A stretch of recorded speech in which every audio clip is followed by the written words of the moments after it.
श्रीराम विजय ग्रंथ अध्याय 36 रामास राज्याभिषेक। वक्रतुंड महाकाय सूर्यकोटी समप्रभ निर्विघ्नं कुरु मे देव सर्वकार्येषु सर्वदा।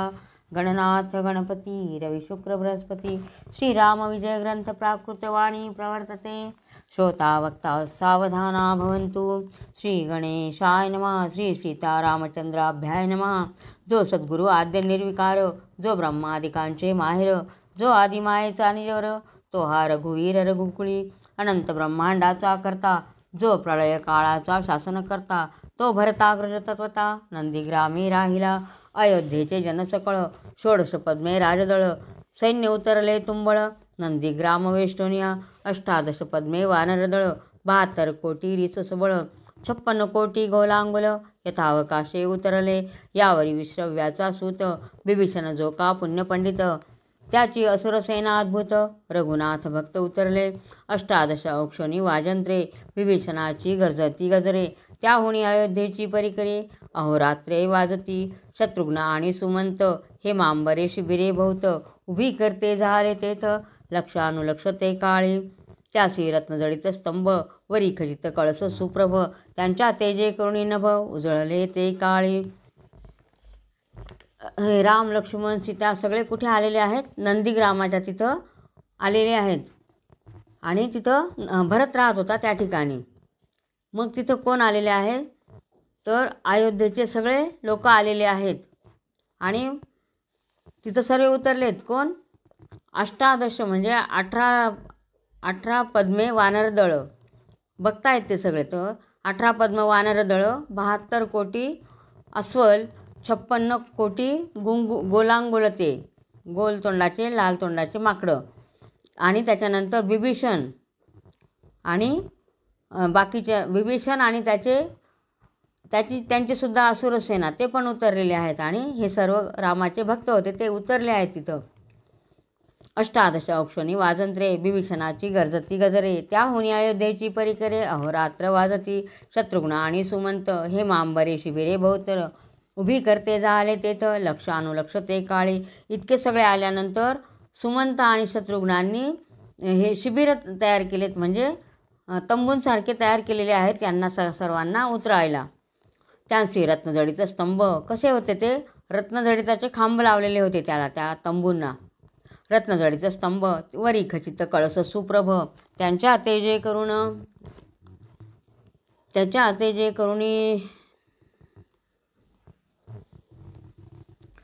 नभ उजळले ते काळी। त्यासी रत्नजडित स्तंभ वरी खचित कळस सुप्रभ, त्यांच्या तेजे करुणी नभ उजळले ते काळी। सुग्रीव बिभीषणादी नृपवर आणि कपिराज थोर थोर, त्यासी ही शिबिर गृहे सविस्तर ठाव दिदला राहावया। आणि सुग्रीव बिभीषण सगळ्यांनाच त्या राजांना त्यांच्यासारखे हे बनवले शिबिर म्हणजे तंबू। कुळाचळात मेरू थोर, तैसे मुख्य श्रीरामाचे शिबिर, मात गुरुबंधूसह रघुवीर तेथे राहता झाला। आणि जसा डोंगरांमध्ये मोठा मेरू पर्वत थोर, त्याप्रमाणे रामाचं मोठं असं बनवलेलं होतं ते तंबूसारखं शिबिर गृह। अंतर्गृही सीता सती, उर्मिला मांडवी श्रुतिकीर्ती, चौघी जावा तेथे राहती आनंद चित्ती न समाये।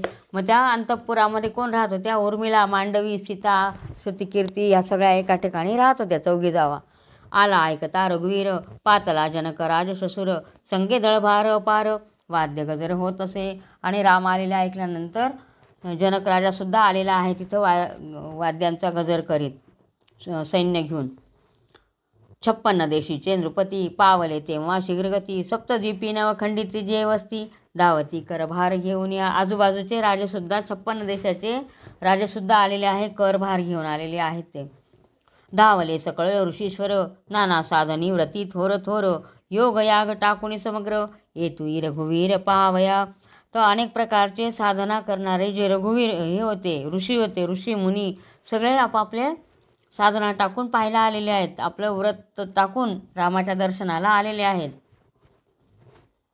सप्तपुर्या गिरीकंदरी, नाना साधनी गूढविवरी, वृक्षाग्रवासी आयु आहारी, आसने जयांची नानाविध। तर ते ऋषी कसे होते? काही डोंगर कपारीत म्हणजे उंच उंच डोंगर कपारी असतात. गिरीकंदरी म्हणजे डोंगर कपारींमध्ये बसलेले होते.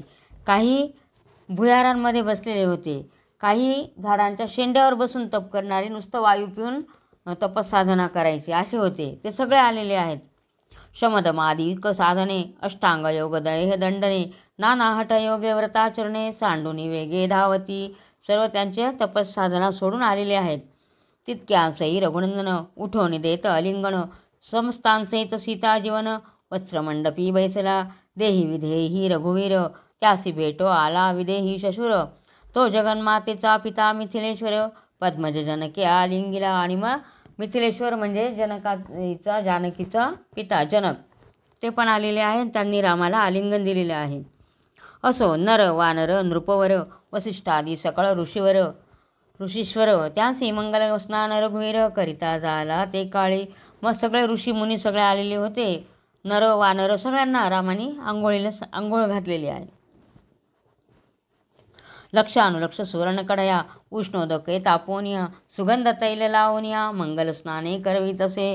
तर मोठ्याच्या लाखांनी सोन्याच्या कढया पाणी तापत ठेवलेलं आहे आणि सर्वांना सुगंधी तेल लावून आंघोळ घालतायत. सर्वांसी वस्त्रे अलंकार, नाना रत्नभूषणे अपार, देऊनिया जनक जावर, रघुवीर सर्वा पाठवी. त्यांनी सगळ्यांना वस्त्रे अलंकार दिलेले आहे, नाना प्रकारचे आभूषणं दिलेले आहेत आणि हे त्यांची बोळवण केलेली आहे. भीमिशनाजी सुग्रीव वानर, मंगल स्नाने करती सत्वर, अमूल्य वस्त्रे अलंकार, स्वय रघुवीर देतसे. कोणाला? बिभीषणाला पण दिलं, सुग्रीवांना पण दिले आणि वानरांना पण मंगल स्नान सगळ्यांना घालतोय राम. वसिष्ठ हाताची सत्वर, अमूल्य वस्त्रे अलंकार, स्वय उठवणी रघुवीर, देता झाला आनंदे. वसिष्ठांची आंघोळ झाली, त्यांना पण आंघोळ घातलेली आहे आणि त्यांनासुद्धा अमूल्य असं वस्त्र आणि अलंकार दिलेले आहे. ते स्वतः रामाने दिलेले आहे. मणिमय पादुका आणून गुरुपुढे ठेवी रघुनंदन, त्या वसिष्ठे पायी घालून बैसता झाला स्वस्थानी. आणि रत्नमय अशा पादुका दिलेल्या आहेत वसिष्ठांना, कोणी? रामाने स्वतः उठून त्यांच्या पायामध्ये घातलेल्या आहेत. त्रय भगिनी समवेत सीता, अंतर्गृही जगन्माता, ना होनिया समजता, लेले वस्त्रे भूषणे. आणि मग सीतेने सुद्धा आपल्या तिघी बहिणींसमवेत आंघोळी वगैरे करून नवीन वस्त्र नेसलेले आहेत चौघींनी. सकळ अयोध्या वासीजन, नारी नर आदी करुण, अवघ्यासी गौरव समान, जनक जामा ते दिधला. आणि अयोध्येचे सगळे लोक, नर नारी सगळ्यांचा मान केलेला आहे रामाने.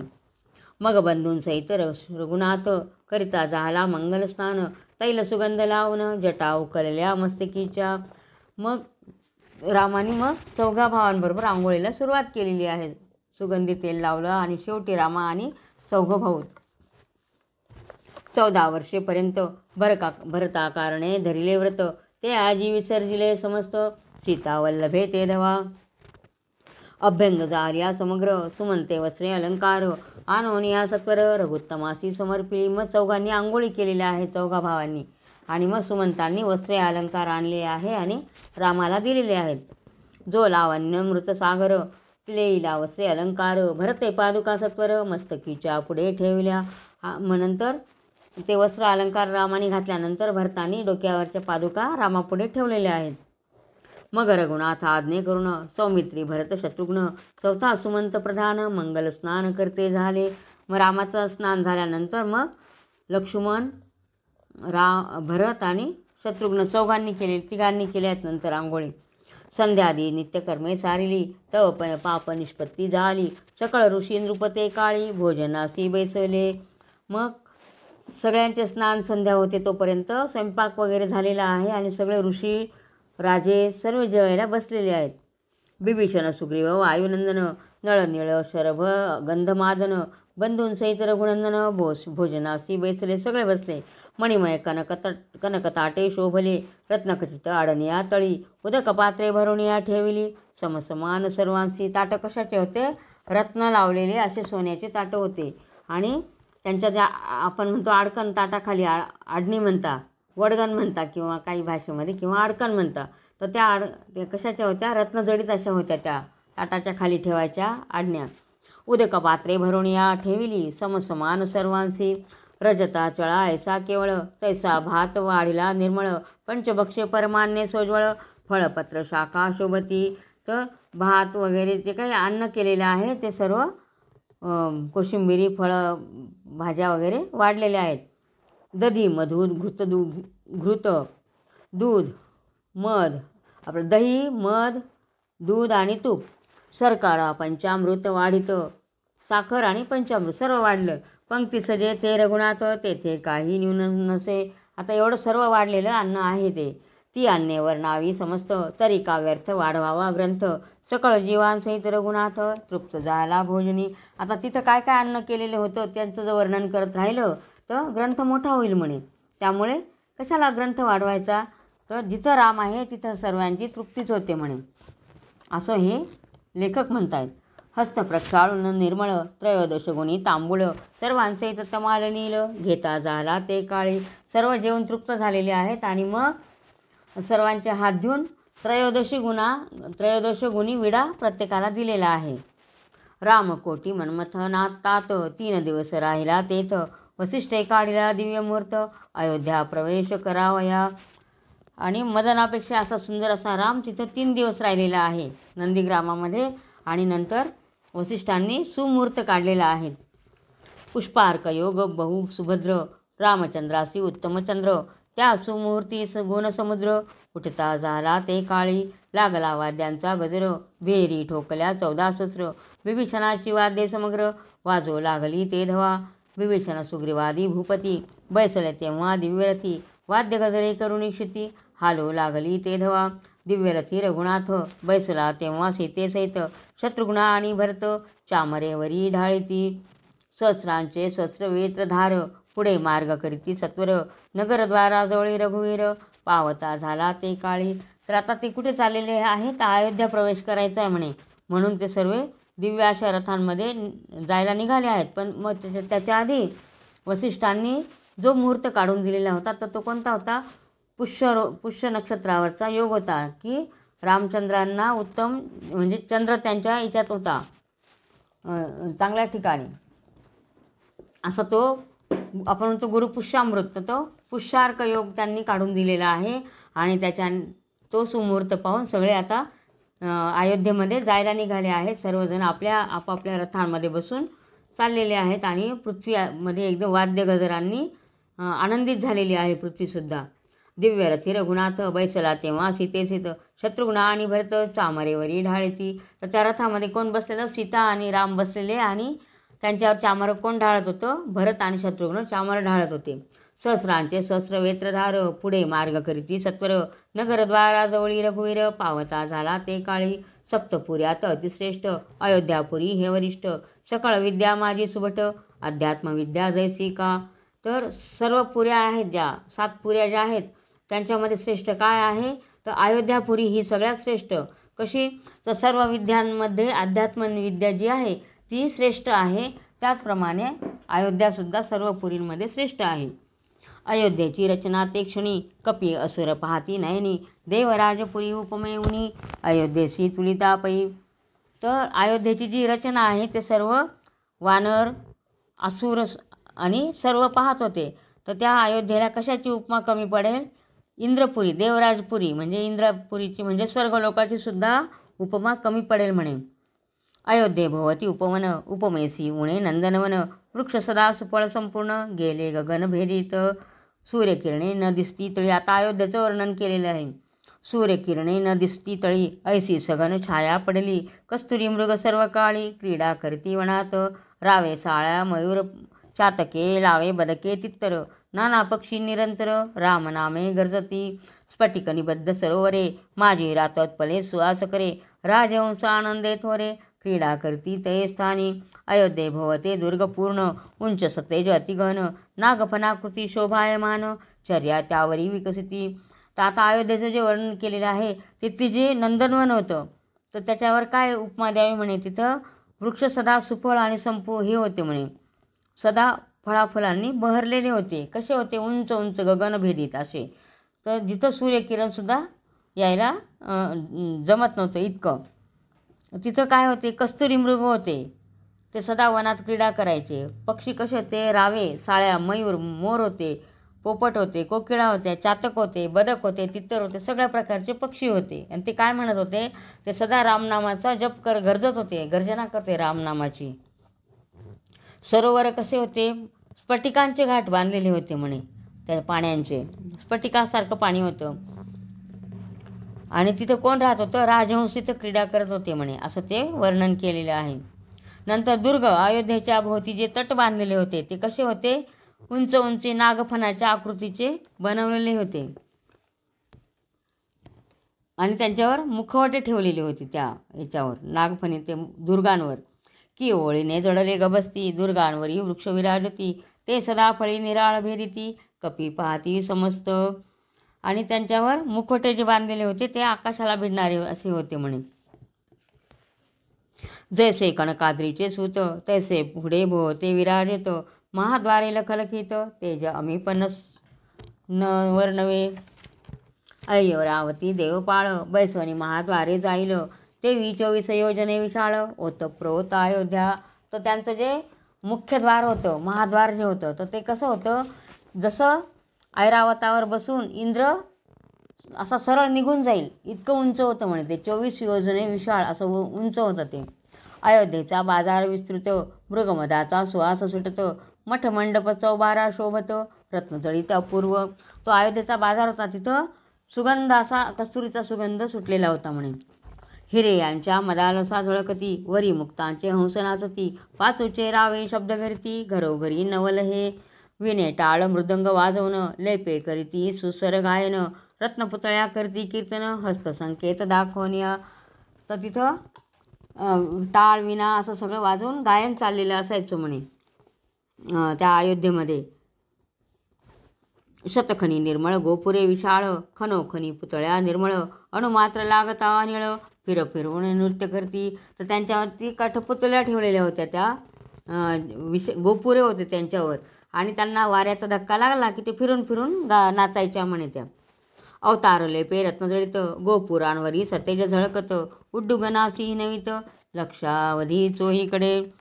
तर तिथे चित्र लावले होते, त्याच्यावर जे हिरे लावलेले होते, तर ते चांदण्यांना सुद्धा हिनवत होते की तुम्ही कमी आहे बा, इतकी ते छान चमकत होते. राजगृही अत्यंत सुप्रभ, झळकती हिर्यांचे स्तंभ, निरळे याचे स्वयंभ, ज्योती घडली पाचूची. तर राजगृहामध्ये खांब जे होते त्यांना हिरे जोडलेले होते.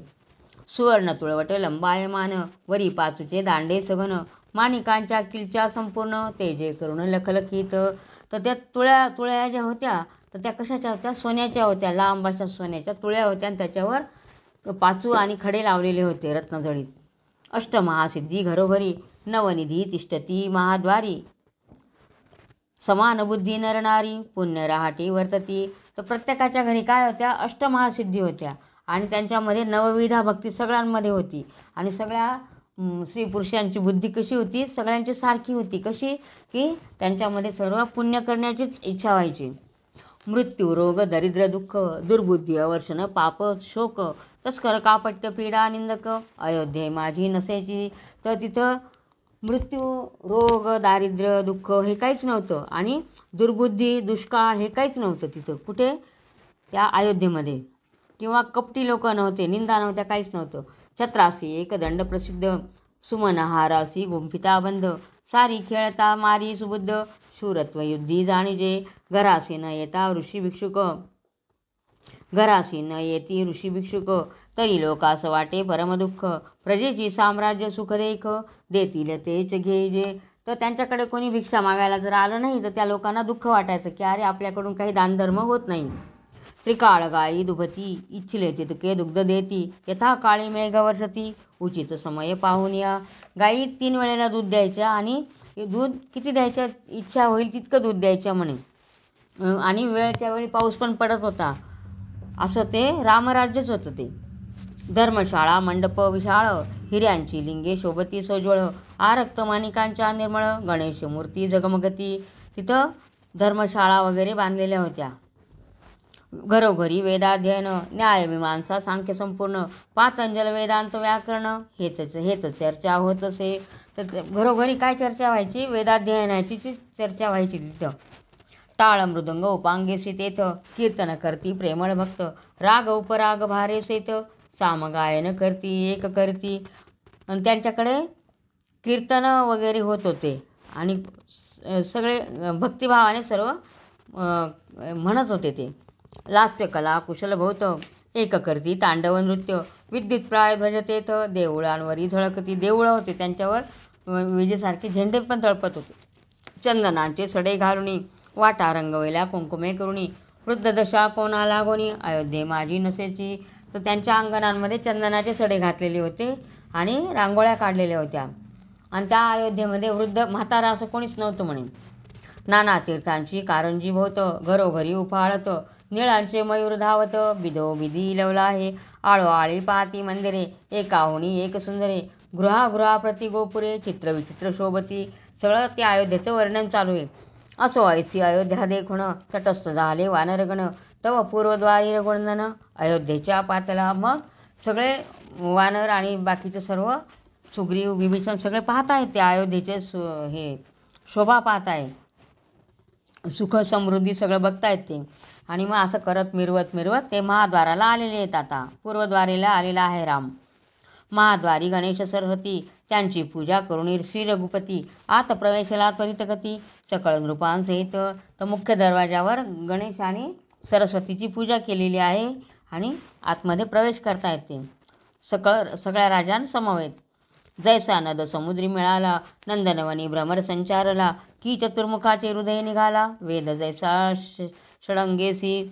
जसं नद्या समुद्राला मिळतात किंवा भुंगे नंदनवनात जातात त्याप्रमाणे किंवा 6 वेद जे आहे वेद आहेत ते सर्व शास्त्रांनी म्हणजे 6 शास्त्र आहेत. कोणते?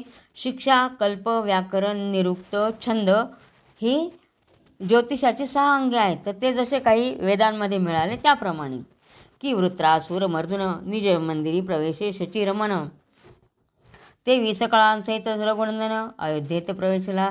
जसं वृत्रासुराचा वध करून इंद्र आपल्या मंदिरात प्रवेश केला इंद्राने त्याप्रमाणे रामाने अयोध्येत प्रवेश केलेला आहे. देव अंबरी पाहती असंख्य दाटले नृपती किरीटास किरीटी आदळती रत्ने विखुरते चौकडे. स्वर्गातून देवसुद्धा बघत होते आणि ते इतके दाटी करत होते की त्यांचे मुकुट एकमेकांना आदळले जायचे. त्या अयोध्येच्या समस्त नारी ज्या देवांगनाहुनी सुंदरी रत्नदीप घेऊन या करी ओवाळू आल्या रामा. त्या अयोध्येच्या स्त्रिया रामाला ओवाळायला आलेल्या आहेत. लक्षानुलक्ष नगरललना म्हणती राघवा चिन्मयलोचना जय लाभ तुझी आचरणा जवळी अखंड सोत. मग त्या रामाला औक्षण करतायत. मनोनी आपुल्या गोपरावरुण ओवाळीती सकळ कामिनी राका इंदुहुनी वदनी प्रभा विशेष विराजे. तर राम कसा दिसत होता? जसा पौर्णिमेचा चंद्र दिसतो त्याप्रमाणे. आणि मग त्या सर्व स्त्रिया आहेत त्या औक्षण करतायत रामाला. याकडे पाहुण रघुनाथ सुमंतास भ्रू संकेत दावित तो त्याशी समजला अर्थ जे का हृदगत रामाचे. मग नंतर राम सुमंताकडे बघतायत आणि डोळ्यांनी खुणवतायत यांना काहीतरी द्यावं असं. ते सुमंताला बरोबर कळालं. वस्त्रे अलंकार आणुनी तत्काळ गौरविल्या कामिनी तो नगरलोक धावले ते क्षणी मंडप घसनी जाहली तयांसी वेत्रधारी मारत ते दृष्टी देखोणे रघुनाथ तत्काळ परते केले दूत म्हणे जन्म सर्वत्र येऊ द्या. मग त्यांना त्या स्त्रियांना वस्त्र अलंकार द्यायला सांगितले रामाने आणि ते बघितलं आणि नंतर रामाचं दर्शन घ्यायला नगरात ते सगळेच लोक धावायला लागले. आणि त्या लोकांना मारायला ते पुढे जे दंडधारी धावतात रथांच्या पुढे तर ते लोक जनतेला मारायला लागले. तेव्हा रामाने सांगितलं की असं नका करू मारू नका म्हणे त्यांना सगळ्यांना येऊ द्या म्हणे. मग सगळे लोक आले आणि रामाचं दर्शन घ्यायला लागले. लक्षोनिया श्री आज्ञा होताची जाण जवळ आले सकळ जन पाहोनिया श्रीरामाचे वदन चरणी मिठ्या घालिती लक्षोनिया श्री रघुनाथा नारी टाकीती वरी अक्षता एक लिंब लोण तत्वता मुखावरुणी उतरती एक म्हणती तुझवरून राघवा जाऊ ओवाळून एक म्हणती ते वदन पुन्हा दृष्टी पडेना. मग त्या स्त्रिया आहेत त्या लिंब लावून करताय कोणी तोंडावरून हात फिरवतंय कोणी म्हणतं तुझ्यावरून मी स्वतःच ओवाळून जाऊ का काय असं सर्व त्या रामाची दृष्टी काढतात जणू काही. दिव्य सुमनांचे संभार वरुण वर्षती सुरवर असो जगद्वंदे रघुवीर निज मंदिरी प्रवेशला. आणि वरून देवांनी पुष्पवृष्टी केलेली आहे आणि मग राम आपल्या मंदिरामध्ये आलेला आहे अयोध्येच्या. जाऊनी अंतर्गृहात पुष्पांजली देवांस समर्पित राजे यांच्या सेना समस्त अयोध्या प्रदेशी उतरल्या सगळे आलेले आहेत तिथं. आता अष्टदश पद्मे वानर उतरले लंकेचे असुर तितुक्यांसी आदर उपचार सुमंत शत्रुघ्न करिताती. आणि सगळे वानर आणि लंकेतले काही असुरसुद्धा आलेले होते, तर त्यांना सगळ्यांचं आदरातिथ्य सुमंत आणि शत्रुघ्न करतायत. बिभीषण सुग्रीव राजे सकळी ते सदा असती रामाजवळी वसिष्ठे सामग्री सिद्ध केली राजपदाची ते धवा. आणि सगळे सामुग्री आता एकत्र करतायत कशासाठी? राज्याभिषेकासाठी. श्वेत चामर श्वेत छत्र श्वेत गज श्वेत तुरुंग थोर चतुसमुद्रीचे आणले नीर पंचवल्लभ सप्तमृत्तिका. काय काय आणलं? पांढऱ्याच रंगाचे छत्र आणि चामर आणलेले आहेत, पांढऱ्या रंगाचे हत्ती आणि घोडे आणलेले आहेत, 4 समुद्राचे जल आणलेलं आहे आणि 5 याच्यातल्या 7 समुद्रामधल्या हे पण 5 झाडांचे पानं आणलेले आहेत आणि माती पण आणलेली आहे सप्तसमुद्रांच्या तिथली. सभा मंडप दैदिप्यमान तेथे मांडिले दिव्य सिंहासन मिळाले सकळ विद्वजन आणि नृपती सर्व ही. मग असं दिव्य असं सिंहासन मांडलेलं आहे. वसिष्ठ म्हणे राजीवनेना जलजगात्रा जानकी जीवना जगद्वंद्या अनंत सदना राज्य आता अंगीकारी. वसिष्ठ सांगताय आता तुला राज्याभिषेक करायचा आहे म्हणे. भरत सप्रेमे बोले 14 वर्षे तप केले ते आजी शीघ्र काळे सुफळ झाले पाहिजे सिंहासनी बैसावे आपण मग अक्षय भांडारे फोडून द्रव्याच्या काशी देईन ब्रह्मानंदे करुणिया. भरत सांगतो हे 14 वर्ष तप झाले म्हणे, आता हे सिंहासन तू सिंहासनावर बसलं पाहिजे म्हणे. आणि मग असं म्हटलं आणि राज्याभिषेक झाला की सगळं भांडारं फोडू म्हणे आपण आणि द्रव्य सगळ्यांना वाटू म्हणे. मग वसिष्ठ्या हाती धरून मंडपा आणला रघुनंदन सीतेसहित बैसवून अभिषेक केला वेदमंत्री घनश्याम पूर्ण रघुवीर सप्तकांचन वर्ण पितांबर लेवविले दिव्य अलंकार मुकुट कुंडले कौस्तुभादी. मग श्रीरामाला सगळं सुवर्णासं पिवळ्या रंगाचं वस्त्र परिधान करायला सांगितलेलं आहे, दिव्य अलंकार दिलेले आहे, मुकुट कुंडले सर्व दिलेले आहे.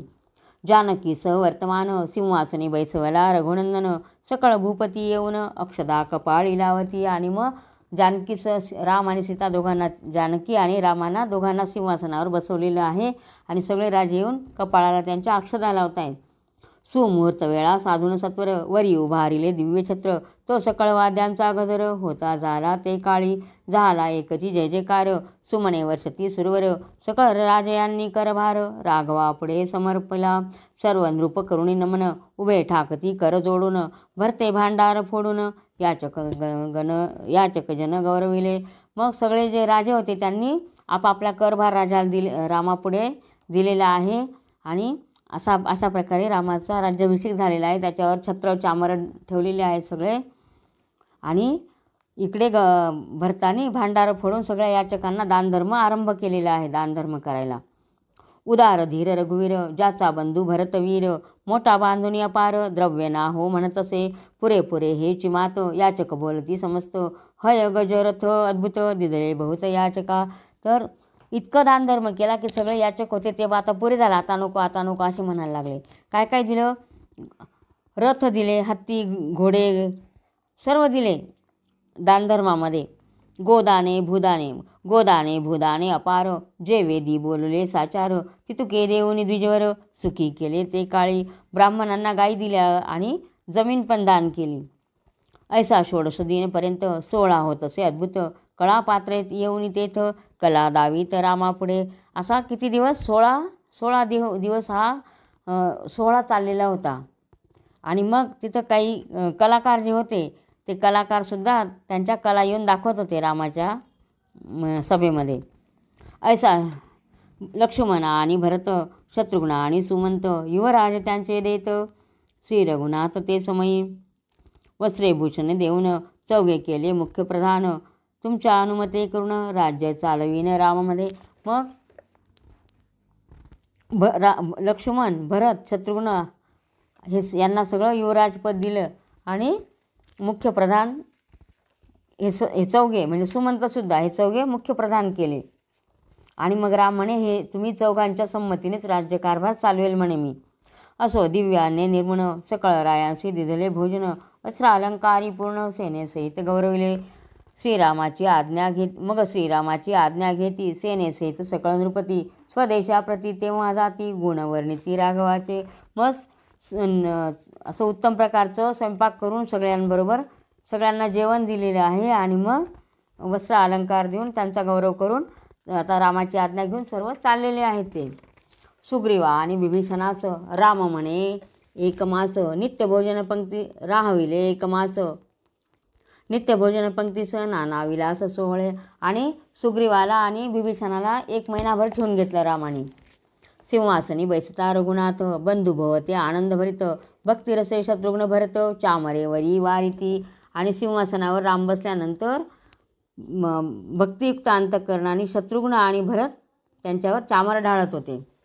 ते गवाक्षद्वारे ते समयी अवलोकिती झाली कैकई म्हणे त्रिभुवनी शोधिता पाही अभागी नाही भरता ऐसा.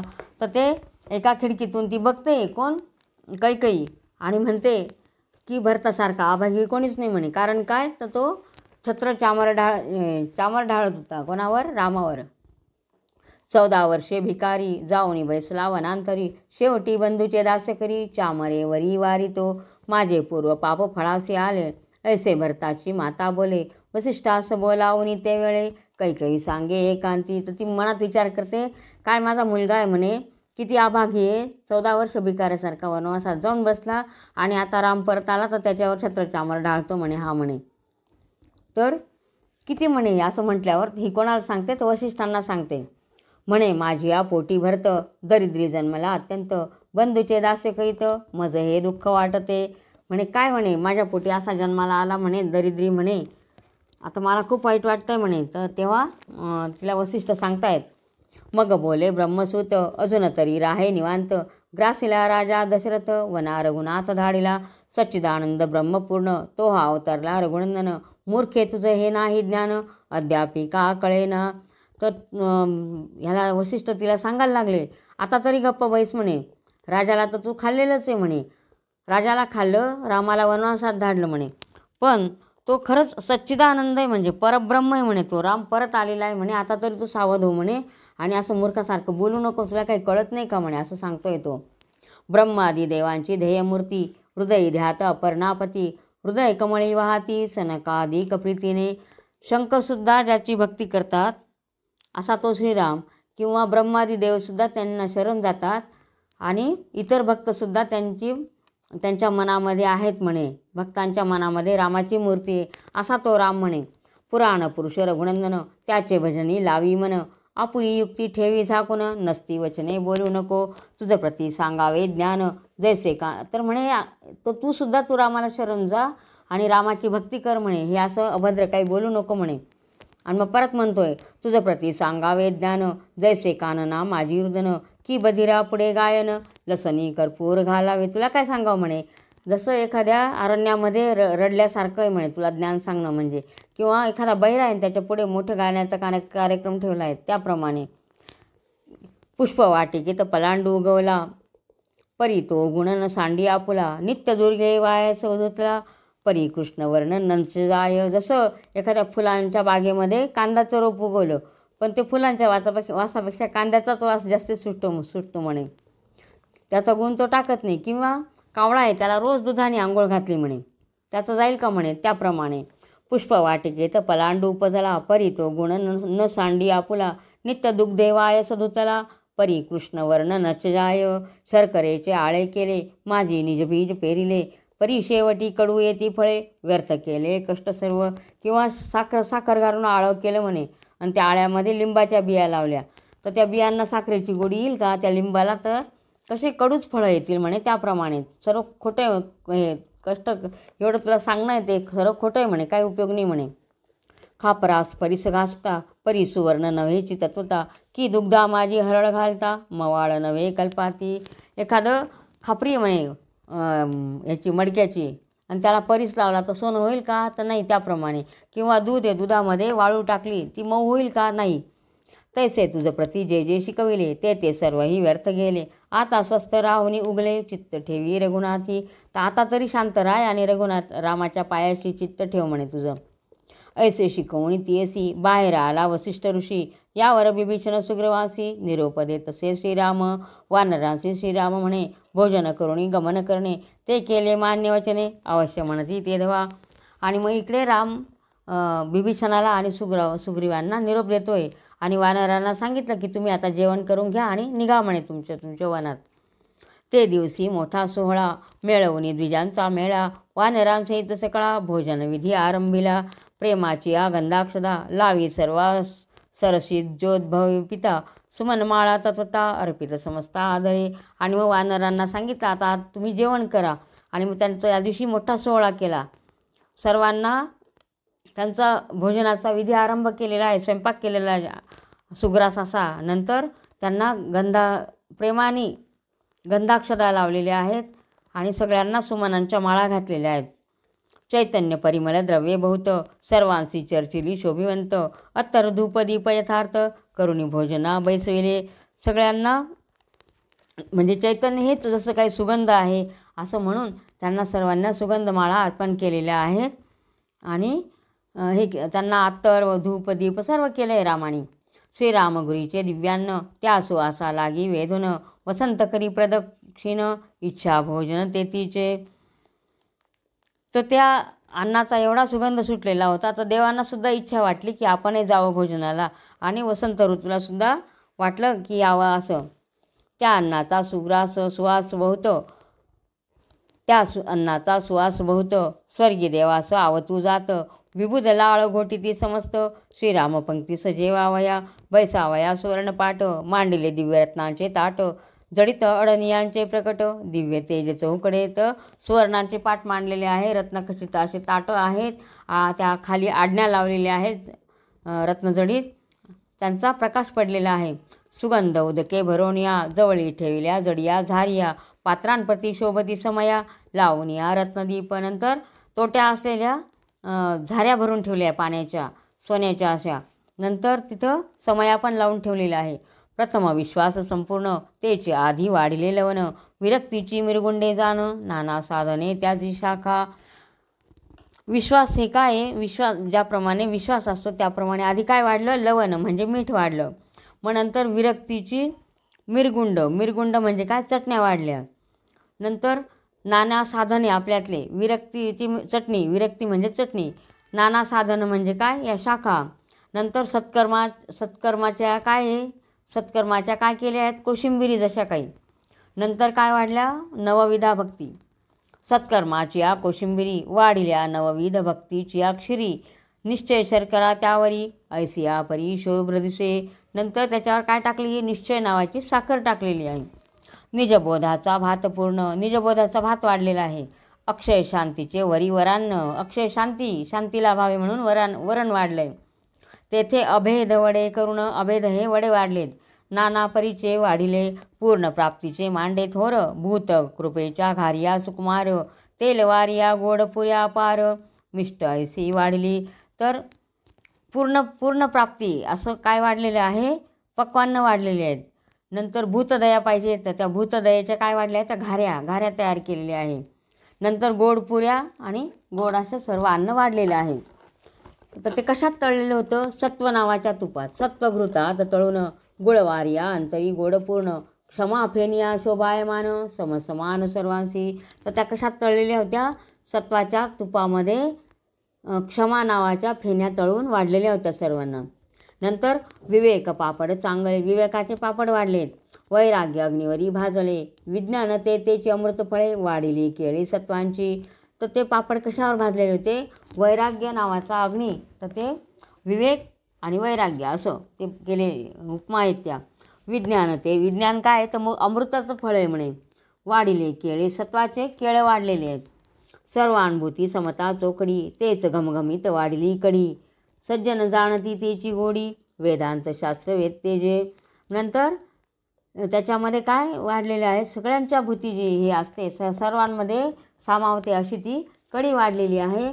आणि त्याची गोडी कोण चाकतं, तर सज्जन असतात त्यांनाच माहिती आहे म्हणे ती कशाची, तर जे वेदांत शास्त्रामध्ये प्रवीण आहे, ज्यांना भक्तिरसाची गोडी आहे, तीच ते सर्व हे असं ज्ञान वैराग्य सर्व हे अन्नाच्या उपमा दिलेल्या आहेत. म्हणजे आपल्या ती गोडी चाकतायत जणू काही.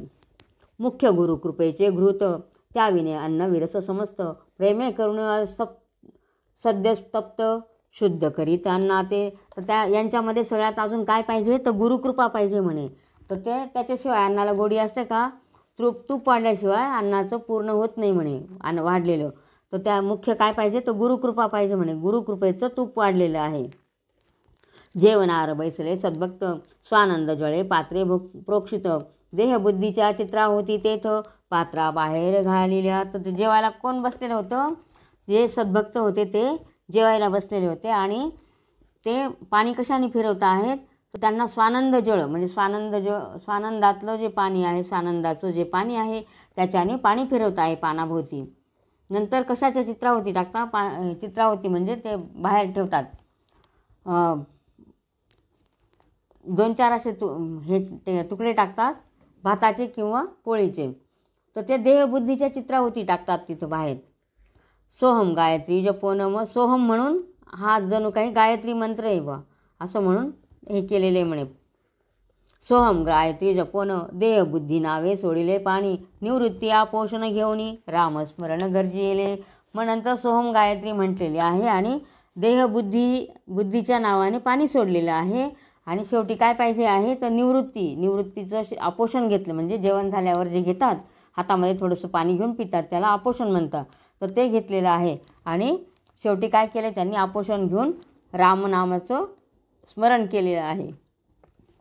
पंचप्राणांच्या प्राणाहुती योगाभ्यासे आधी करती शिखेची मग कामग्रंथी सत्वर सोडिती निज असते निरभिमान संपूर्ण तेनेच केले करक्षालन नेत्रांसी लाविले जीवन जगज्जनन सर्व दिसे श्रीरामभक्त सुधाक्रांत स्वाद घेऊनी प्रीतीने जेवित पद्मासन घालून निश्चित ग्रासामागे ग्रास घेती.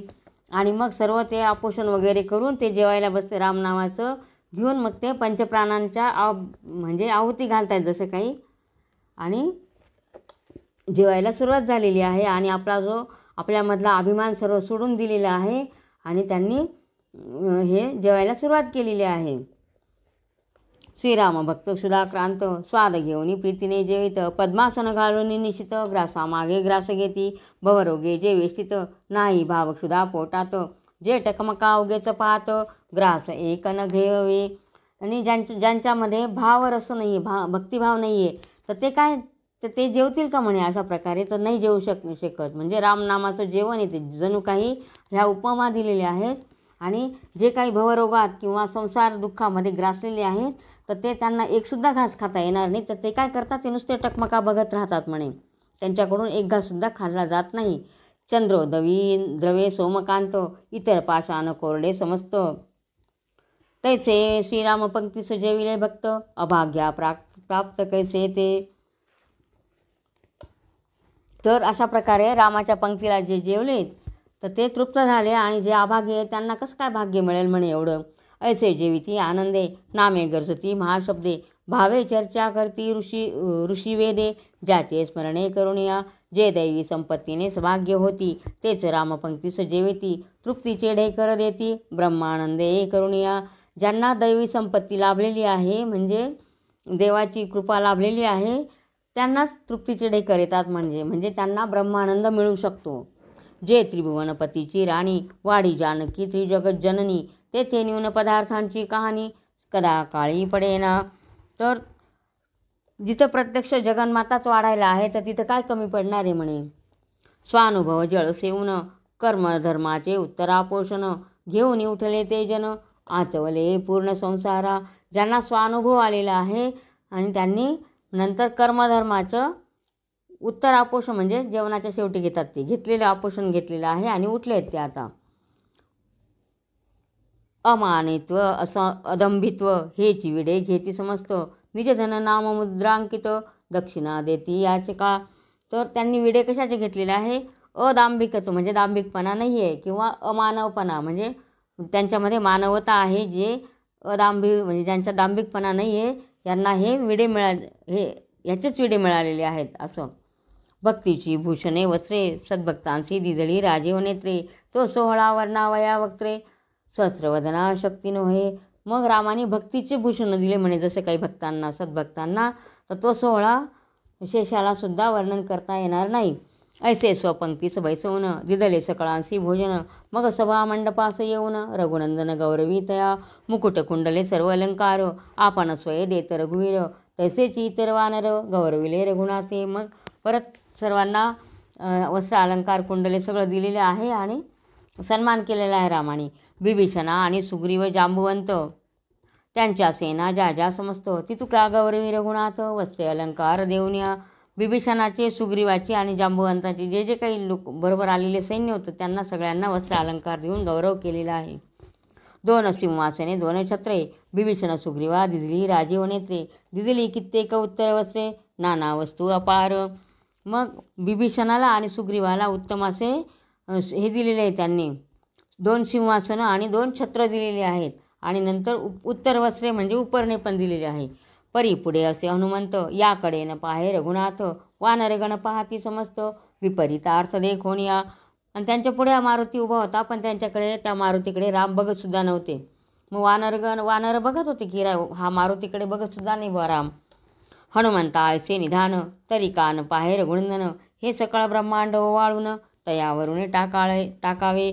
तर हनुमंत काय हिरा आहे म्हणे एक प्रकारचा, आणि त्याच्याकडे राम बघत का नाही आहे, त्याच्यावर तर सगळं ब्रह्मांड ओवाळून टाकलं तरी कमीच आहे म्हणे. मग राम असं का करतायत असं सगळ्यांच्या मनात शंका आलेली आहे.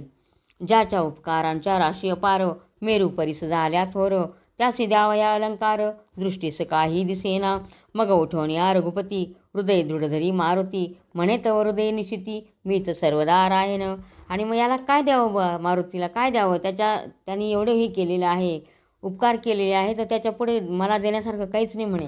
असं म्हणून राम उठलेले आहे आणि मारुतीला पोटाशी धरलेलं आहे आणि सांगितलेलं आहे, तर मी तुला काय देऊ म्हणे, तर तुला तुझ्या हृदयात मीच राहतो म्हणे, मीच तुला तुझा आहे व असं सांगितलं. तुझं वेगळा एक क्षण जीव लगा मी नव्हे जाण, हनुमंते दृढ धरिले चरण, म्हणे मज हेच देई. मग म्हणे मी आणि तू काही वेगळा नाही म्हणे. असं म्हटल्यावर हनुमंताने रामाला सांगितलं आणि नमस्कार केलेला आहे पायाला डोकं ठेवून, मला हेच पाहिजे होतं म्हणे. सीतेने वस्त्रे अलंकार, देऊनी गौरविले सकळ वानर, परी आपले गळचा दिव्यहार, हनुमंता असे दिला. मग सगळ्या वानरांना सीतेने पण वस्त्र अलंकार दिले आणि आपल्या गळ्यातला जो रत्नांचा हार होता तो मारुतीला दिलेला आहे. त्या हाराशी तत्वता उपमा नाही सर्वता, त्रिभुवनीचे मोल देता तेही उणे त्याचे एकदम अनमोल असा हार होता तो. पृथ्वीचे मोल संपूर्ण एक एक मणी जाण, तो हार जानकीने घेऊन मारुतीच्या गळा घातला. हनुमंत तत्काळ उडाला, वृक्षावरी समोर बैसला, एक एक मणी फोडला, दाढे खाली घालून या. आणि तो हार दिला जानकीने, तेवढ्यात मारुतीने समोरच्या झाडावर जाऊन बसला आणि एक एक मणी फोडून दाताखाली घालून तोडायला लागलेला आहे. जो मणी पाहे फोडून, म्हणे यात नाही रघुनंदन, म्हणून देतसे भिरकावून, व्यर्थ पाषाण काय हे, बोलती सुग्रीवादी वानर, व्यर्थ खापोडीसी दिव्यहार, मारुती म्हणे रघुवीर याचे अंतरी दिसेना. मग म्हणे ते मणी एक एक फोडायला लागला दाताखाली घालून. मग सुग्रीवाने हे सगळे म्हणायला लागले त्याला, अरे का म्हणे तो एवढे भारी हार तो फोडून राहिलेला आहे म्हणे. मग मारुती सांगतो ह्याच्यामध्ये काय हे नुसते दगड आहेत म्हणे, याच्यामध्ये कुठे राम दिसतोय म्हणे, राम नाहीच आहे म्हणे याच्यामध्ये. वानर म्हणती तुझे हृदयी, राम दावी या समयी, ऐसे बोलता लवलाही, काय केले हनुमंते, हृदय कपाट उघडिले, उदर विदारुणी दाविले, तो आत श्रीराम रूप सावळे, समजती देखिले एकदाची. मग हृदयाचा छातीचा जो पिंजरा होता तो त्यांनी नाही, मग ते वानर म्हणायला लागले त्याला की तू सांगतो म्हणे याच्यातमध्ये राम नाही आहे, तर तुझ्या हृदयात आहे म्हणे, तर तू दाखव म्हणे. मग त्यांनी लगेच छाती फाडली आणि दाखवलेली आहे याच्यामध्ये राम. तर तिथं त्यांना राम दिसलेला आहे सगळ्यांना. जैसा सिंहासनी रघुनाथ, तैसा मारुतीचे हृदय दिसत, मग वानर उठवणी समजत, नमस्कार इति हनुमंता. आणि त्यांना तो राम दिसल्यावर उठून सगळ्यांनी रामाच्या पायावर मारुतीच्या पायावर मस्तक ठेवलेलं आहे. असो अयोध्येसी निरंतर, राहिला अंजनीचा कुमर, वरकड सिद्ध झाले वानर, निज ग्रामासी जावया. आणि मग अशा प्रकारे मारुती तिथंच राहिलेला आहे रामाजवळ, आणि बाकीचे जे वानर होते ते जायला निघाले आहेत आपल्या आपल्या गावाला. लक्ष्मण भरत शत्रुघ्न, तिही सुग्रीव बिभीषण, वस्त्राभरणी गौरविले पूर्ण, सदना फुले नेऊन या. मग सगळ्यांना वस्त्र अलंकार भरत, शत्रुघ्न आणि लक्ष्मण या तिघांनी दिलेला आहे. कौसल्या सुमित्रा याप्रती सुग्रीव बिभीषण पुसती म्हणे मात्या मावरी प्रीती असो द्यावी बहुसाल. मग कौशल्याला आणि सुमित्राला सुग्रीव आणि बिभीषण विचारायला लागले, म्हणजे निरोप घ्यायला आले त्यांच्याकडे, चाललो आम्ही असं. कौशल्या सुमित्रा बोलत बारे तुमचे उपकार अमित, विजयी करुणी रघुनाथ माझा मज भेटविला, अमूल्य अलंकार देऊन गौरविले ते दोघेजण. मग सुग्रीव आणि बिभीषण कैकई सदना चालिले आणि कौशल्या सुमित्रा म्हणायला लागले की तुमचे खरंच उपकार झाले म्हणे, की आमच्या रामाला तुम्ही विजयी करून त्याला एवढं सहाय्य केलं आणि त्याला विजयी करून आणलेलं आणि आम्हाला भेटवलंय म्हणे. मग नंतर ते दोघं परत कैकईच्या महालात पण चालले होते. तो आडवा आला येऊनी भरत, तिकडे न जावे जी म्हणत, कैकई विपरीत बोलत चित्त खेद पावेल तुमचे. तर भरत आडवा आला म्हणे तिकडे नका जाऊ म्हणे, ती तिकडे गेल्यानंतर ती तुम्हाला काहीतरी वेगळंच बोलेल म्हणे आणि तुम्हाला क्लेश होतील असं वाटेल म्हणे, क्लेश होतील म्हणे तिच्या बोलण्याने, तुम्ही जाऊ नका म्हणे तिच्याकडे. म्हणून कैकईकडे जाऊ दिलं नाही त्याने.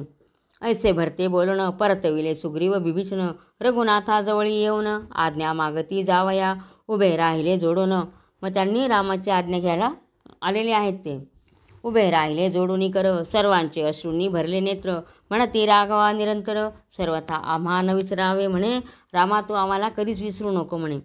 त्रिभुवनीचे राज्य टाकावे रामा तुझ जवळी नित्य राहावे, परी हे प्राक्तन नाही बरवे ओढून नेते बळेची. पण म्हणे आम्हाला असं वाटतं सगळं त्रिभुवनाचं जे राज्य आहे ते सोडून द्यावं आणि तुझ्याच पायाशी येऊन राहावं म्हणे, पण नशिबात नाही आहे म्हणे आमच्या म्हणे, हे जावंच लागते म्हणे आम्हाला. काय आठवावे उपकार जन्मोजन्मी न पडावे अंतर, तुझे बोल गोड निरंतर राघवा हृदयी आठविती. तर जन्मोजन्मी तू आम्हाला भेटत जा म्हणे. स्पुंद स्पुंदोनी दोघेजण बोलती सुग्रीव बिभीषण, मग म्हणे रघुनंदन तुमच्या हृदयी वसे मी.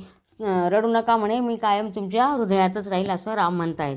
मग उठून या रघुनाथ दोघांचे मस्तकी ठेवी हस्त, मग सव्य घालून सीताकांत निघते झाले ते काळे. आणि मग दोघांनी रामाच्या चरणावर मस्तक ठेवलेलं आहे आणि रामाला उजव्या बाजूला घालून म्हणजे प्रदक्षिणा घालून निघाले आहेत ते. तयांसी बोलवीत रघुवीर गेला अयोध्ये बाहेर, मग सर्व वानरी नमस्कार रघुनाथासी घातला. मग सर्वांनी रामाला नमस्कार करून निघालेला आहे आणि राम सर्वांना पोहोचायला आलेला आहे. बिभीषण सुग्रीव जांबवंत नळ निळ शलभ वालीसुत, साष्टांगेन मुनी रघुनाथ जाते झाले ते काळी. दक्षिण पंथे चालिले त्वरित मागुती राघवांकडे पाहत, ते थोनी नमस्कार घालित सद्गतीत चित्त होऊन. मग दक्षिणेकडे चाललेत सगळे आणि मागे फिरून फिरून बघतायत ते रामाला आणि कंठ दाटून आलेला आहे त्यांचा. मग पवने वेगे करून कपी असुर निघाले तेथून, किष्किंधेस सूर्यनंदन कपी समवेत राहिला. मग वायुवेगाने सर्व वानर आणि असुर सगळे निघालेले, राक्षस सगळे निघाले आहे. मग किष्किंधेला सुग्रीव आलेला आहे त्याच्या माकडांबरोबर. तेने बिभीषण गौरविला मग घेऊनी असुर मेळा, रावणानुज लंकेसी आला स्वस्थ राहिला निजस्थानी. मग सुग्रीवानी पण बिभीषणाचा गौरव केलेला आहे आणि मग रावणानुज म्हणजे बिभीषण पण आपल्या आपल्या लंकेला चाललेला आहे. इकडे अयोध्येसी रघुनाथ बंधूंसहित राज्य करीत, पृथ्वी संपूर्ण आनंद भरित दुःख किंचित असेना. मग इथं रामराज्य सुरू झालेलं आहे अयोध्येला. 11 सहस्र वर्षेवरी अयोध्यानाथ राज्य करी, लोक सर्व धर्माधिकारी पापतळेवरी असेना. तर किती वर्ष राज्य? 11,000 वर्ष राज्य केलं. अवतारी हरी उदंडधरी परी बहुत सुख रामावतारी, 11 सहस्र वर्षवरी अक्षय राज्य चालविले. 11,000 वर्ष रामाने राज्य केलं, अक्षय राज्य चालू केलेले अखंड असं. जरा मृत्यू दुःख दारिद्र्य राज्यात नाही अणुमात्र, सीतेसहित राजवनेत्र ब्रह्मानंदे वर्ष तसे. तर त्या राज्यामध्ये दुःख दारिद्र्य किंवा वृद्धत्व काहीच, मृत्यू असं काहीच नव्हतं. वसिष्ठ विश्वामित्र अगस्ती आणि कऋषी जैसे गभस्ती, अयोध्ये माझी सदावस्ती जनक जापतीचे समीप. तर रामाजवळ कोण कोण होते? वसिष्ठ विश्वामित्र अगस्ती आणि असे आणखीन काही ऋषी होते, राहत होते. अगस्तीचे मुखे श्रवण नित्य करी रघुनंदन, सदा तृप्त याचक जन राघव दर्शन घेताची. श्रवण सुरस राम विजय ग्रंथ, उत्तराकांड कथा अद्भुत, राज्य बैसला राज्यवनेत्र धन्य कार्यार्थ सुरत. अशा प्रकारे रामराज्य सुरू झालेलं आहे. रामविजयाचे एक आवर्तन करी संपूर्ण पापाचे दहन, आणि शत्रुपराजय पूर्ण श्रवण करिता होत असे. तर रामविजय ग्रंथाचं एक पारायण जरी केलं, एक वेळा जरी पारायण केलं तरी आपल्या संपूर्ण पापाचा नाश होतो म्हणे आणि शत्रूंचा पराजय होतो म्हणे. अज्ञानासी होय ज्ञान निपुत्रिकासी पुत्र संतान. अज्ञानी आहेत ते ज्ञानी होतात, ज्यांना पुत्र संतती नाही त्यांना पुत्र संतती होते. भवरोग जाय विरोणी भावे करिता परिसुता. तर म्हणजे संसाराचं जे दुःख आहे ते सगळे निघून जातात म्हणे, पण कसे? भक्तिभावाने श्रवण केलेलं तर. अयोध्या प्रवेश झाला पूर्ण, पुढे रसाळ कथा घन. श्रवण करत पंडितजन, राघवी मन समर्पुनिया. तर ज्याप्रमाणे अयोध्येमध्ये प्रवेश झाला आणि ही कथा सर्व झाली, त्याप्रमाणे पुढची कथासुद्धा अशीच गोड आहे, तर ती भक्तांनी ऐकावी म्हणे. अयोध्यापुर निवासिया रामा, श्री ब्रह्मानंदा कल्याणधामा. श्रीधरवरदा पूर्णकामा, नामा अनामा अतीत तू. स्वस्ती श्रीराम विजय ग्रंथ सुंदर, संमत वाल्मिकी नाटकाधार. सदा परिसोत ग्रंथ चतुर, षष्टत्रिंशतध्याय गोडा. श्रीरामचंद्रार्पणमस्तु. श्रीराम जय राम जय जय राम. श्रीराम जय राम जय जय राम.